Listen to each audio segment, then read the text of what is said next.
If at first you don't succeed, try again.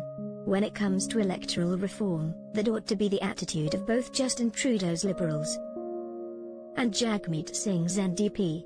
After failing to reach an agreement on the best way to replace Canada's first-past-the-post system, both sides have since moved on to other priorities. But with Pierre Poilievre's rise and the ongoing spread of Trumpist politics in Canada, they ought to revisit the issue, and soon. Replacing Canada's first-past-the-post system and the artificial majorities it often creates with a more proportional one would pour political cement on the Liberal government's signature policies. From its carbon tax and climate plan to the childcare agreements it has struck with the provinces. It would protect the new dental care and pharmacare deals that are currently being fleshed out, both popular with most Canadians. And it would prevent Poilievre or other populist leaders from further undermining key Canadian institutions like the Bank of Canada and the CBC. Why? Because only a government that served the will and interests of majority of Canadians could reliably command the confidence of Parliament under a more proportional system. That would probably mean the end of majority governments in Canada, but that's only a bad thing for the partisan staffers and elected officials who work in them. When it comes to better serving voters' needs, a proportional system and the sometimes messy coalitions they tend to produce seem like a far better option. A proportional system would also address the divisiveness and polarization that's out there right now.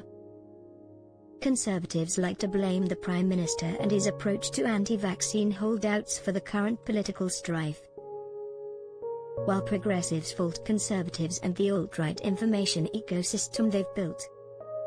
Either way, it's clearly a problem standing in the way of level-headed policy and public leadership. While parties once worked across the partisan aisle, the battle lines are now clearly drawn and heavily fortified. Embracing a more proportional electoral system would fix that. It would foster collaboration and force parties to talk more, fight less and find common ground.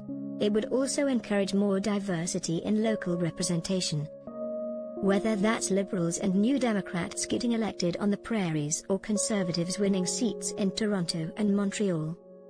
Electoral reform didn't happen back in 2016 because the governing Liberals and opposition New Democrats had different preferred electoral systems in mind and couldn't bridge that gap. But the imperatives for electoral reform are far stronger today than they were then. And there's a system out there that can help both sides meet in the middle, single transferable vote, or STV.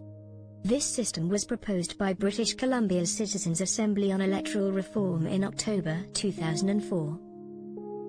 And earned the support of 57.7% of voters in a 2005 referendum. The threshold for victory was set at 60%. Its greatest weakness, other than its name sounding perilously close to STD, is its complexity, which delighted political science professors and pundits but frustrated and confused the general public. Under an STV system, multiple representatives are elected in expanded constituencies, with voters asked to rank them as they see fit. As the final report from the Citizens' Assembly noted, because each district is likely to elect members from different parties in proportion to the votes cast, voters may well be able to go to an MLA who shares their political views. This will help provide more effective local representation. Better still, the very nature of the system forces candidates to be more collegial and less combative, recognizing that they may not be first preference on enough ballots to win a seat. Candidates will need to encourage supporters of other candidates to mark them as their second or third preference, the Citizens' Assembly's report said.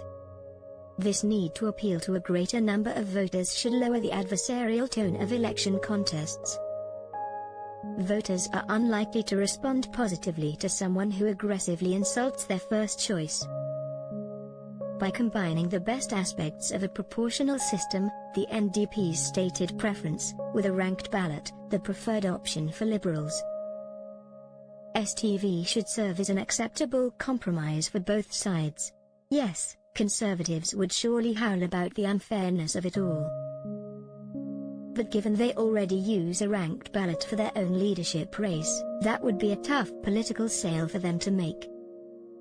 They might also benefit from the change, given they won the popular vote in the last 2 elections, but finished well behind in seats due to the efficiency of the Liberal vote.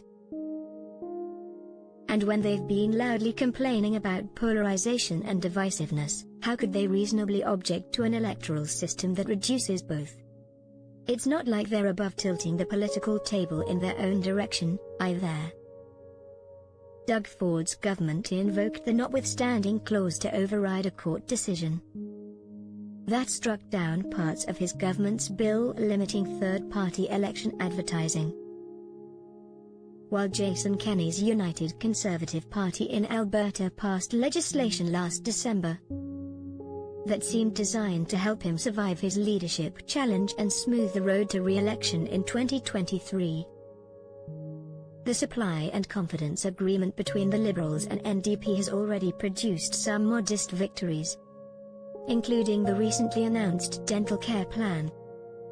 But if Trudeau and Singh want to deliver a truly lasting win for Canadians, they should revisit their positions on electoral reform and find a way to deliver on the promises made in the 2015 election campaign. There is still time to heal our politics and create a system that rewards our better angels rather than empowering our worst.